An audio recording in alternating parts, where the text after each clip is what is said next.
Getup? ఓ గాంధీ జయంతి కదా, fancy డ్రెస్సా? School అయిపోయిందా? సరే లోపలికి వెళ్ళు, చెత్త పడేసి వస్తా. ఏం కావాలరా నీకు? Pencil, rubber, eraser, colour books. Okay?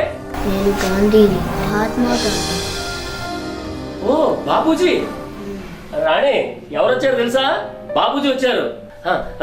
చెప్పండి బాబూజీ, ఏం కావాలి మీకు? ఎలా ఉన్నా? బాగున్నాను బాబూజీ. సొంత ఇల్లు, కారు, బ్యాంక్ బ్యాలెన్స్, మంచి ఉద్యోగం, చాలా బాగున్నాను. దేశంలో స్వేచ్ఛ ఎలా ఉంది? ఎవరిని లెక్క చేయనంత స్వేచ్ఛగా ఉంది. ఎక్కడికైనా వెళ్ళొచ్చు, ఏదైనా చేయొచ్చు. ఆహా, ఈ దేశంలో పుట్టినందుకు గర్వపడుతున్నాను బాబూజీ. మీరు స్వాతంత్రం తీసుకొచ్చినందుకు చాలా థ్యాంక్స్ బాబూజీ, థ్యాంక్స్. మళ్ళీ స్వచ్ఛత మాట ఏంటి?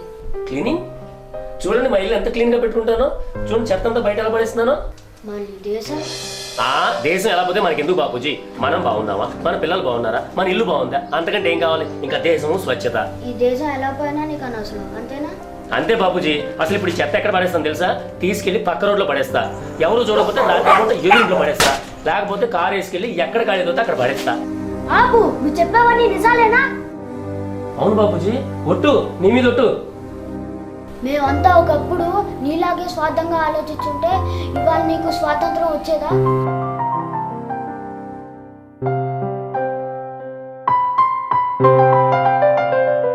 నేను కలలు కొన్నది కేవలం స్వాతంత్రం గురించే కాదు, స్వచ్ఛమైన భారతదేశాన్ని కూడా.